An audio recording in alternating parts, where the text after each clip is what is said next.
What is good, guys and gals, and welcome to the Films and Pixels podcast, episode 41. I am your host, Afif.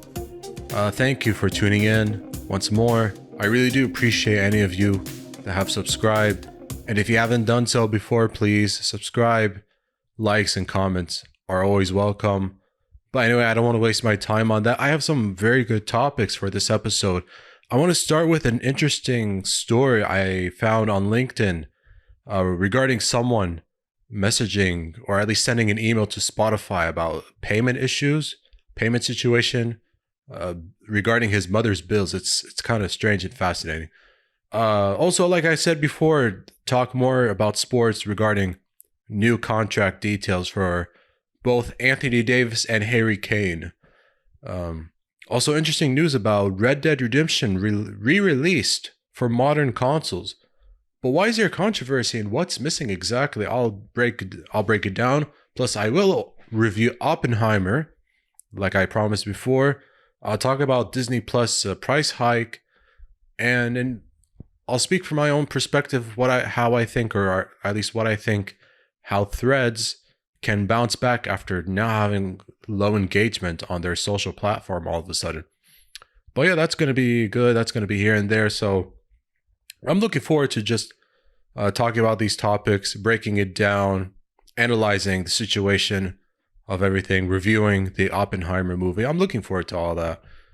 It's going to be a lot of fun this episode. I have a good feeling. So yeah, I mean, please stick with me from the beginning till an end. So yeah, from here on out, let's get going with episode 41. All right, guys and gals. So as I said, I was going to talk about a Spotify related topic, and this one's kind of interesting. So let me just give some background information. So I saw a post from a man named Craig Loveridge. He's a creative director. I don't know much about education background, or I don't really remember company he's working for or with, whatever it may be, or where he's from. I don't know. He's from the UK. I think he might be from the UK, but so he published a long post for the public to read. It's not private or anything, but then again, I don't think anything LinkedIn related is like private. But anyway, it was really fascinating.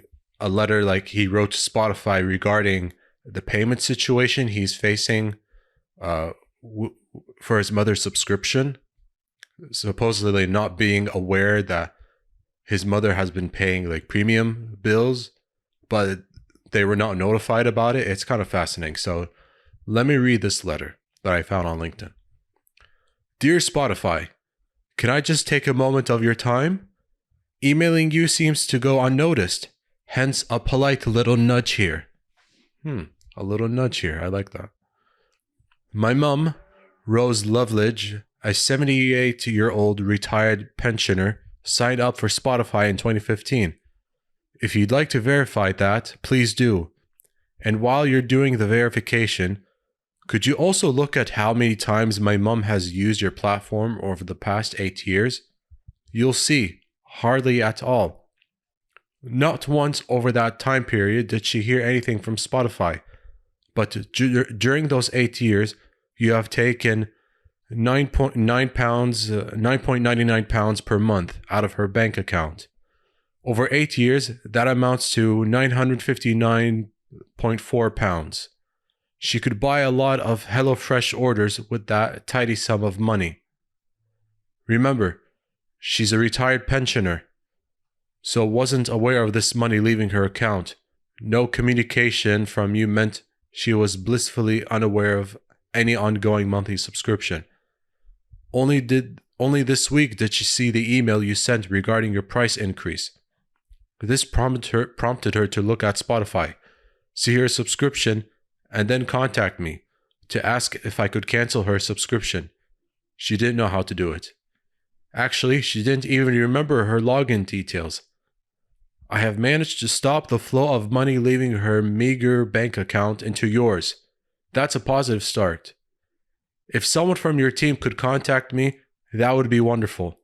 I have a few questions that I'd like answered, if that's okay. Kind regards, Craig Loveridge. Hashtag customer experience, hashtag customer relations, hashtag customer journey. Yeah, hold on one second, sorry.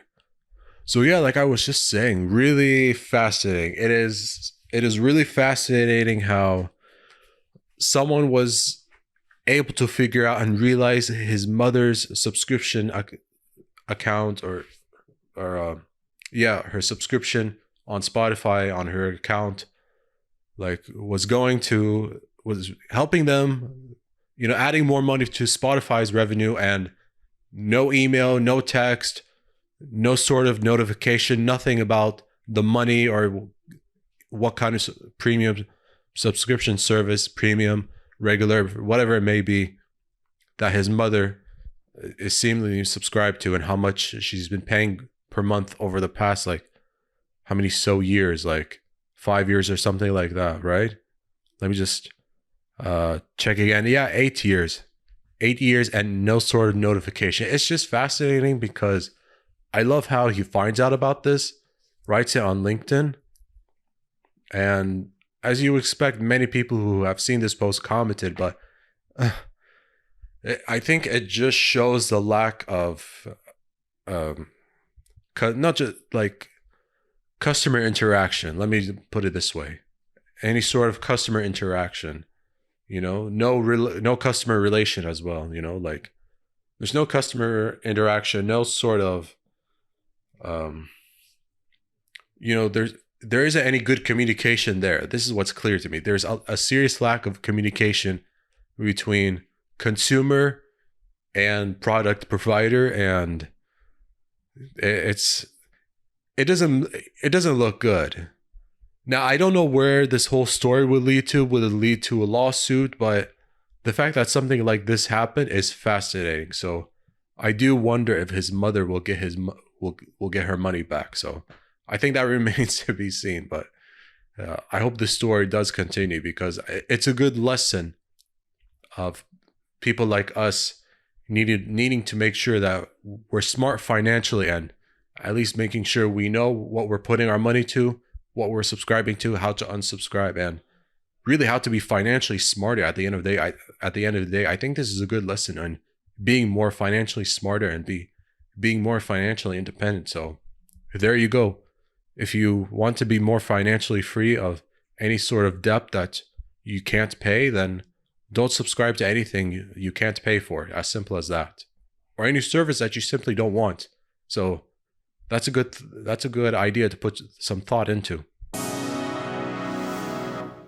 Okay, like I said before, I want to dive in more into sports. So I do want to talk about new contract details for two of the biggest sports stars in their primes. First, with Anthony Davis of the LA Lakers. He did sign a new contract extension that's going to be worth $186 million for the next 3 years, thanks to his agent, Rich Paul of Clutch Sports. Some people might know Rich Paul casually because it turns out he's dating Adele, and he is the agent of LeBron James. So that's another important detail there for those that don't know Rich Paul. But This contract ties with the team or any other team that trades for his contract that's now worth a total $270 million, because he's already owned like 40 plus for this season and the next season, right?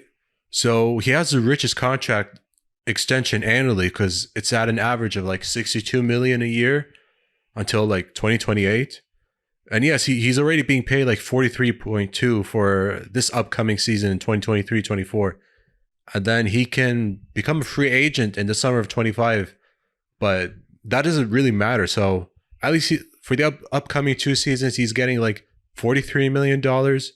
And he will be one of the highest paid players. So to break it down, the details of the new extension for 25-26 season, he's going to get $57.6 million, and then in 2026-27 he's going to be paid $62.2 million, and then the final year in 2027-28 he can get $62.8 million. And if he wanted to become a free agent and terminate that contract, player option, he can't. But then again, no one's going to walk away from $68 million. So let's just forget that. But I mean, for someone like him who is injury prone, and I like to refer to him as Mr. Glass, the same character from that M. Night Shyamalan movie. I think you know what I'm talking about. He really is fragile. He gets injured. He plays like an average of like 58 games almost every year. Very rarely does he ever have a healthy season. He is really good. He is really talented. He can be MVP, but it's just sometimes I think sometimes he either lacks the will to be greater than he is, or he just gets hurt often, and it's just really frustrating. Because like he's really talented. At one point early last season, before he got hurt with a foot injury or something, he was averaging like 55 a game while LeBron was resting a sore foot. Yeah, even like one game he scored 55 against a really good Bucks team. So that was just kind of like, he can do more, but I mean, like, and you know, LeBron will be 39 by the end of this year. So he should, like, we're waiting for him to be greater than he is and let LeBron be the second best or third best player, since LeBron will be playing like year 21. But the Lakers' problems are their problems. I really can care less. Also, I want to move on to an important subject regarding Harry Kane. We know him as an iconic player from Tottenham Hotspurs. In fact, ironically, just before this recording, I was watching Tottenham beat Manchester United 2-0, and that was without Harry Kane. So at least they're off to a good start without him. But there are reports that are confirming that he will sign a 4-year, 100 million euro contract, which is, or equivalent of $110 million, or also like 86 million pounds as well. He had 1 year of his contract with the Hotspurs. So the way the transaction fee was done through transfer, going from Tottenham Premier League team to now to Bundesliga team with Bayern Munich, one of the well-known professional sports club in Europe. There's also a basketball Bayern Munich team, part of the EuroLeague as well. So that's big news. I know there's been some other transfer fees from other football players. I want to do a better job, and I need to do a better job of keeping track on that. But regarding Harry Kane, that is really big news, and probably Bayern will likely be a really good team. And I think if any indication that I saw from Tottenham's game against Manchester United, they'll actually be really good for this Premier League season. I think they'll be fine. And there's a young player I saw that scored a really good goal, Sar or something. But yeah, I thought like they did really well, and kind of shocking that Manchester United didn't score any goal. But regarding the transfer fee of Harry Kane, I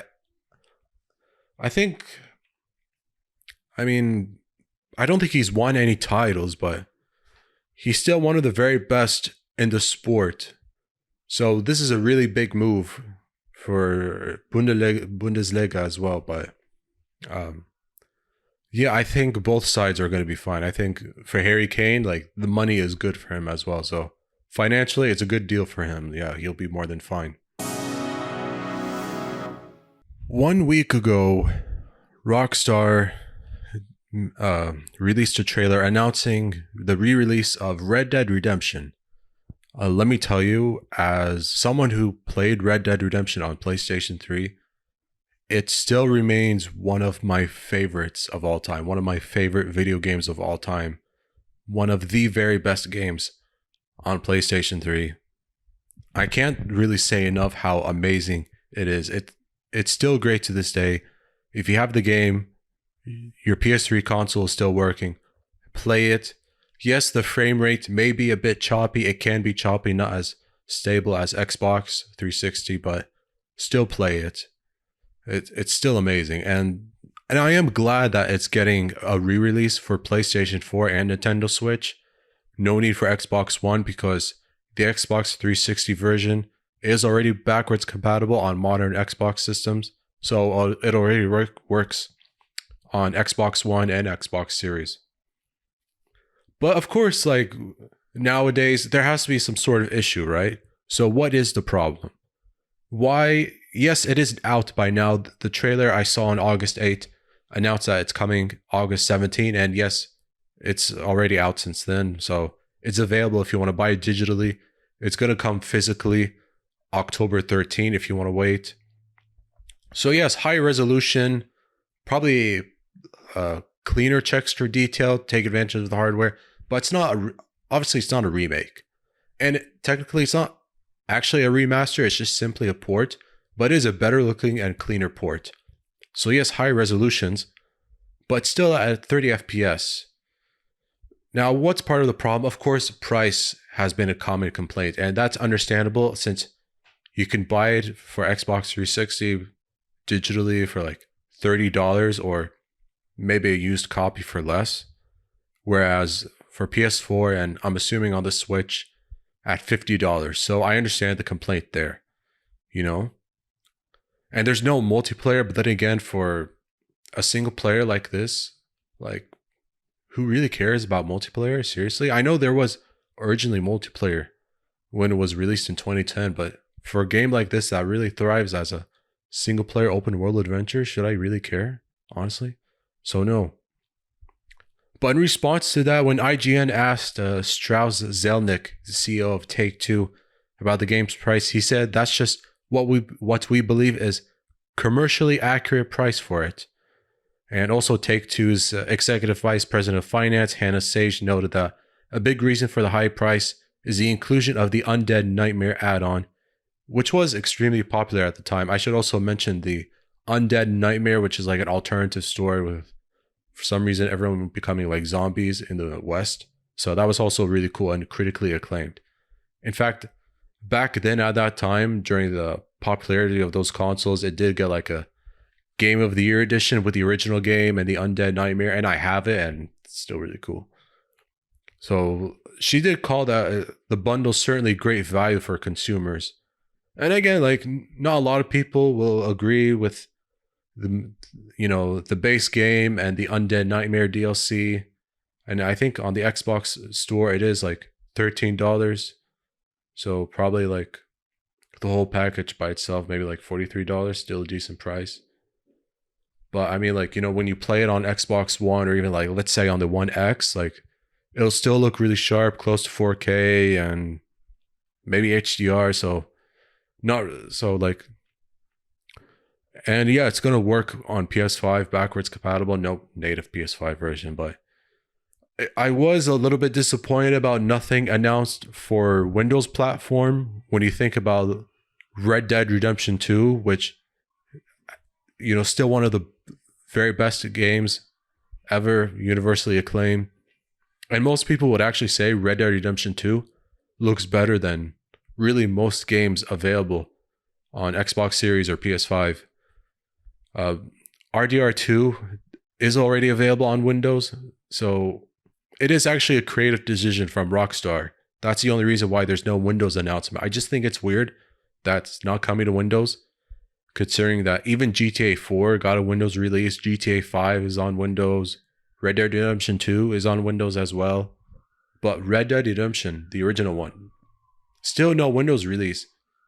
I mean, if you can still buy an Xbox 360, get a PS3 version, great. If you have a Switch, now with the PS4, also great. But I think I was just a little disappointed about the game not being announced for Windows, because it is an all-time great. It is one of the very best classics, one of the very best open world games. I know there have been a lot of great ones since then, but I just think this one still stands against a test of time. And I would say, like, gameplay wise, smoother than GTA 4, because some people called it GTA in the West when it was released, but it's really an amazing story about an outlaw forced to pay his debt to go after his old friends he used to do robberies and crime with, in order to reunite with his family. And it's like still so amazing. I forgot how long it was, but I remember finishing it in summer 2017. Still fantastic. So whether you played it before or not, go buy it. If you want to wait for a sale, that's totally fine. Nothing wrong with wait for the price when it's on sale. But it is a must-have. It is totally worth it. Even though the reactions toward the $50 price tag are valid, it's still one of the very best of all time. It seems that most of us still love Disney Plus, as long as we're willing to pay for it.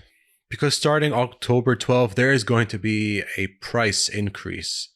So yeah, I wish I were joking, but no, there's going to be a hike in the price. Now, that does include the ad-free version, increasing by $3 per month to now it'll be like 33.9 or just basically like 14 a month. While the ad-free version of Hulu is also going up by 20%, like just from $15 to like $18, because Disney does have control and they own the rights to Hulu, so I'm sure that's part of the package deal. But yeah, the ad tier supports will stay the same. So, I mean, all this is simply because they're losing money, even with people are unsubscribing, and Disney are losing money for a product that since 2019 is still here, but has been shaky more than stable. But I mean, that's fine when you consider, of course, the cost with like ESPN Plus included. Like all the bundle prices are going up, even without like Disney Plus and Hulu without the ads, and ESPN Plus with ads. Will go to like $25 per month when it was originally like $20 per month. And all three services with commercials will be like $15 a month, and like, which is more than $2 from before, and. But if you want to still like have Disney Plus and Hulu with ads, it is still going to be $10. But I would say pay the extra money if you want to, just without the ads.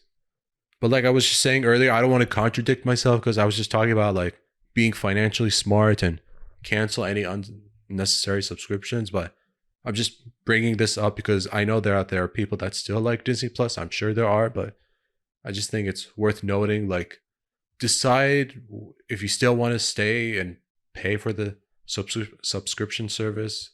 Decide if it's really worth the extra cost, But also, I just want to mention, like, both Disney Plus and Hulu without the ads on September 6th will be $20 a month. So if you get both for the price of one later next month or early next month, that's still pretty good, I guess. And that's even crazy when I think a year ago it like already the price increased. And Bob Iger was saying that the company didn't see a significant churn or loss of subs in 2022 following the price hike. So I mean, it's just trying to be competitive to Netflix, try to get the price closer to Netflix. And also part of the reason for the price hike as well, it's just copying Netflix password sharing crackdown. So sharing the password with your buddy or whatever, sharing the account and email details with someone, of course they're going to crack down, and that is understandable, so that you don't pay for much, or trying to make sure you pay, because Iger said that a significant number of customers share their passwords, which was not just surprising, and has the technical capability to monitor sign-ins that will address the issue next year. So yeah, like all this, like the password sharing crackdown, that's going to take into effect next year. So don't be surprised. So just prepare yourself. Like if you and someone that you're close to have the same Disney Plus account, you share and watch together, don't share with anyone else if you don't want to pay more. So you have to take that into consideration. Just accept that, live with it, and like even if it's a bit of a minor price hike, I don't think it's really ideal, especially with like so many countries around the world, so many uh, high populated cities, high luxurious cities, you know, still going through hyperinflation problems, fighting through cost of living, even uprooting their lives to somewhere else just because they can't keep up with the rent or, you know, expenses, daily expenses of groceries and so forth. And, you know, like I said, rent, electricity bills, Wi-Fi and mobile bills. So it is understandable that, like, you know, they have to cut costs or entirely just quit their jobs and move somewhere else just because, you know, the inflation going on around the world. I think part of that is due to COVID-19. I could be wrong, but with the hyperinflation going on, it is becoming even more difficult now to keep up with the daily expenses. So, I mean, if you still want to pay the extra 5, 6, whatever, the extra money just to watch Disney Plus, that's up to you. But if you're bored of the service and not satisfied, then I would just cut my losses and just move on. It's as simple as that. But I mean, like, you know, in terms of subscribers, I could have sworn I know. Apparently, Bob Iger was saying they're not losing much, but I could have sworn I read somewhere that, like 250,000 or whatever, like unsubscribed somewhere. I think a different region in the world, but so I think that's part of the reason why, like, in order to stay competitive against like Netflix, for example, they have to increase their prices, especially when you consider Hulu, part of Disney streaming service product, and of course ESPN Plus with the sports, and whether it's with the commercials and with or without the ads. So those things are taken into consideration as well. So whether you like it or not, whether you like what you're getting or what you're not getting, I mean, you have to make that decision because it's more money out of your pocket, more money out of your account. So you know what to do, right? So we've seen how initially excited we've all got about Threads, and a month later, it's becoming concern. It's really concerning how very low the engagement has got. Now, in just a matter of like 2-3 hours, like 100 million people signed up. And so that's really amazing, but it helps that Threads and an Instagram text social media platform attached to its name. So it was an easy convincing people to go into the platform, just simply link Instagram account. But when they find out that to deactivate Threads or to delete Threads, it also deletes Instagram, then it's like, whoa, okay. So, I mean, not a big deal. And it's a really successful launch, but, you know, the features, I agree, a bit scarce, especially without the hashtags thing, for example. So there aren't any ads, but just so that there's a way to regenerate revenue. But I mean, it'll still improve as time goes on. It's still very, it's still like very possible. It's like, it's really going to be fine, you know? So it launched nearly a month ago, by July 7, and it's dropped to 70% peak, you know? And so now it's just the average usage of Threads right now is just like 19 minutes a day. So that's very little. So that just tells you like there isn't much yet. There's still a lot of people, a lot of accounts, a lot of, brands that have converted or switched or added Threads, but the engagement is still very low for the time being. That can be rectified because what's on Threads is still very good. I just feel like right now it's not as toxic as Twitter has become, especially since Elon Musk wants to get rid of or simply disable the block feature. In other words, no more blocking people on Twitter or Twitter X or X, whatever the fuck you want to call it right now, But there are like 200, in comparison, like 200 million accounts on Twitter, and like half an hour are the users spending their time on Twitter.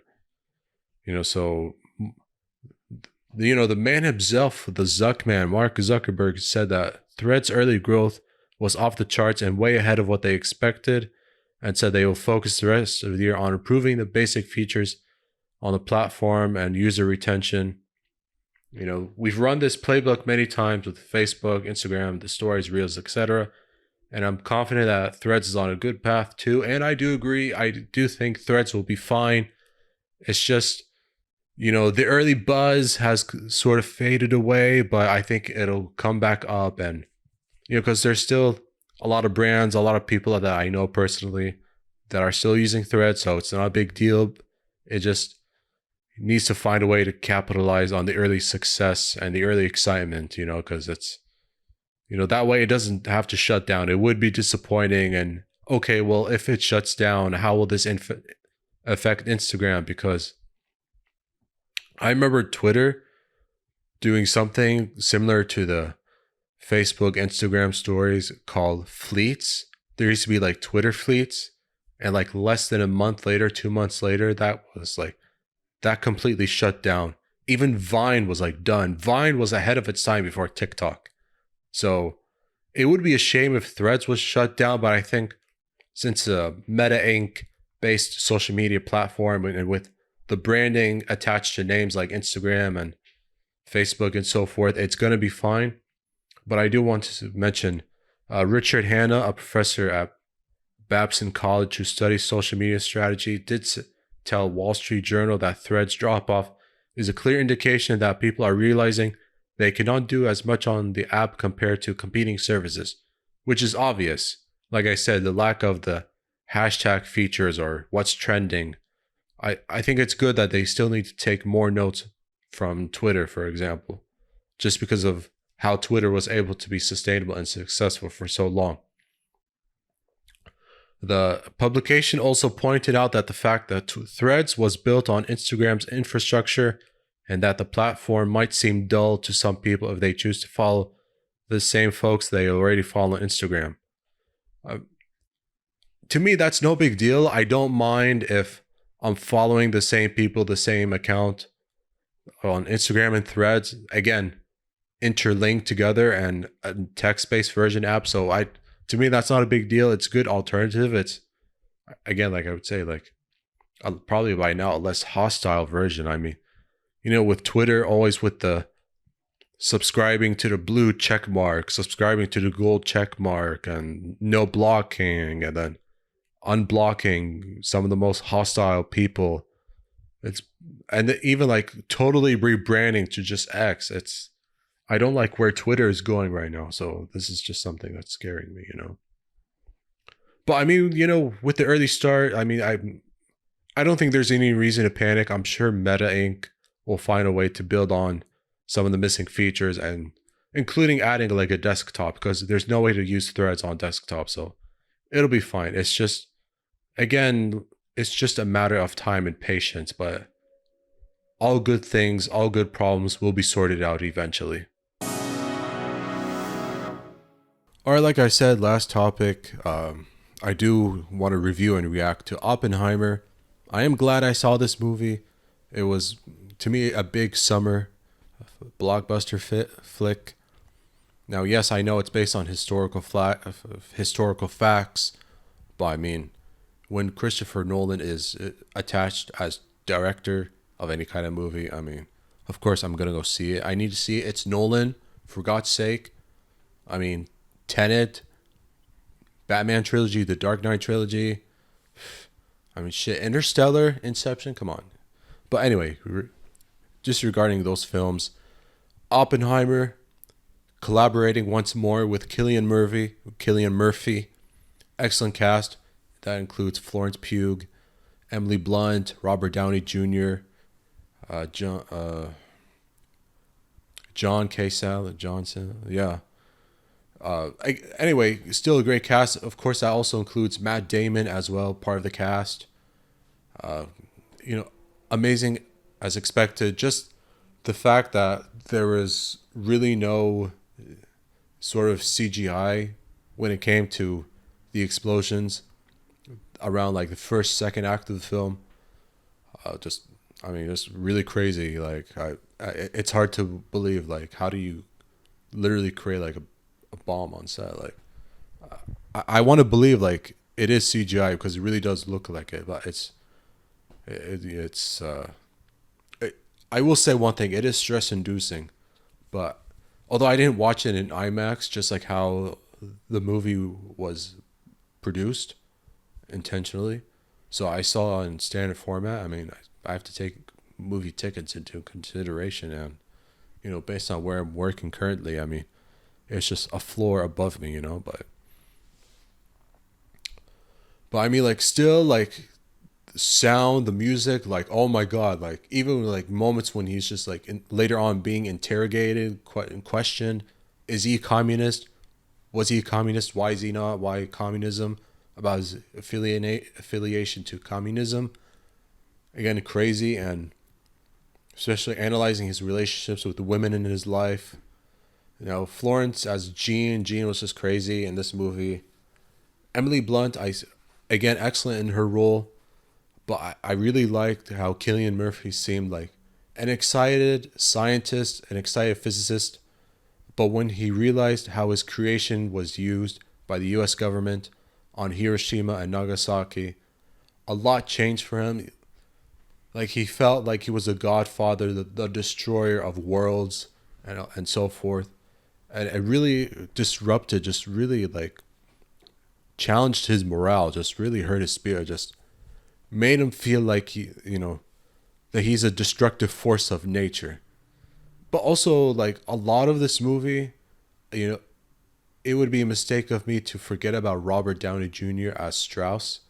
When he played as Strauss in this movie, a lot of the moments when, especially in like court scenes, and a lot of moments just, going against Oppenheimer and explaining to people, what his intentions are, and explaining like who he is, and just someone who was really the polar opposite of Oppenheimer. I just thought, like, again, this was like nearly a couple of weeks ago, but I just thought like a lot of the scenes of Robert Downey Jr. as Strauss, really, like, he took over. I just thought he was excellent as a supporting actor, and some people say like should be best Oscar nomination. I don't know, but I think the roles of everyone in this movie does consider, should be under consideration for many award season buzz, whether it's Oscar, Golden Globes, and so forth, SAG-AFTRA, Screen Actors Guild Awards. But it's still an excellent film. The Trinity testing scene, I do admit that was sort of a stress-inducing PTSD moment, but I was fine, able to handle myself, no big problem. I really liked how a lot of the moments that had Strauss or other people involved. I know that Rami Malek was also a cast member. I really liked the decision to use black and white scenes. I thought that was pretty intelligent as well, a sign of the time. So I thought that was cool. But really great perspective on just more history during that time itself. We've seen a lot of the World War II kind of movies. This isn't a war movie, but more of a, again, historical biography sort of really someone like maybe some people may have heard of, but I admit I've never heard of J. Robert Oppenheimer. And I was also glad that I forgot the name of the actor, but he was also casted as Albert Einstein. So really cool to see Einstein in this movie as well. But I again, like, all the performances were great, and I don't know why, in a way, like, Cillian Murphy's performance in this movie sort of reminded me of how he was as Thomas Shelby in Peaky Blinders. Does that make sense? I realize it's a bit different, but I just like sort of that stone cold composure that he always brings, but also not like very light, campy, just very stone cold composure, just this, still poise, just, but also like someone who just is tortured inside. Just, I like how he brought that sort of like self-guilt as well, especially in that moment afterwards, and like he was seeing like people's skins and like turning into skull, and he felt the destructive force of his creation with the atomic bomb and the science behind it. So I thought that was really interesting as well. And Also, a lot of the problems with like security clearance. Half the time, it seemed like people had trouble getting their security clearance and whatever the budget. And of course, like of course, a lot of it in this movie is politics. So if that's appealing to you, great. There, don't worry. A lot of it is really more dialogue. There isn't any action. It's just there's one big explosion scene. So if you can handle that, great. I somehow managed to go through it. If you have a little bit of PTSD for you, that's understandable, but it's still more than fine. It's still a great movie. Somehow, a big reason why it's a popular date, the complete opposite of Barbie. So, if you saw this movie and you're planning to see Barbie, or you saw both of them the same day, good for you, because I can guarantee you, while I have yet to see Barbie, and I don't think I will, I'm pretty confident it's the complete opposite of what Oppenheimer is. So, if you're still interested, if it's still playing in local theaters, go see Oppenheimer. It's a great movie. Just make sure you know what you're getting. That's all I would just tell you. So, that's just my suggestion. Excellent film. Nolan on top of his craft once more as a director, producer. But make sure you know what kind of movie you're seeing with Oppenheimer, because excellent, but mostly stress inducing. Really can be. So, yeah, good luck to you there. Alright, guys and gals. Honestly, that's pretty much it for the Films and Pixels podcast, episode 41. Thank you for listening and tuning in from beginning to end. I don't have much further. I don't really have more. I don't have much material, but thank you again for watching and listening. Even if you are using Spotify, for example, to listen, Andrami, Google Podcasts, thank you. For any of you that did so, if you watched on YouTube, please, it would mean a lot to me. Just you subscribe and share this video and all my other videos with your friends, because it means a lot just for me to know that you care. So again, thank you. But yeah, without wasting much time, thank you, good day, and good night.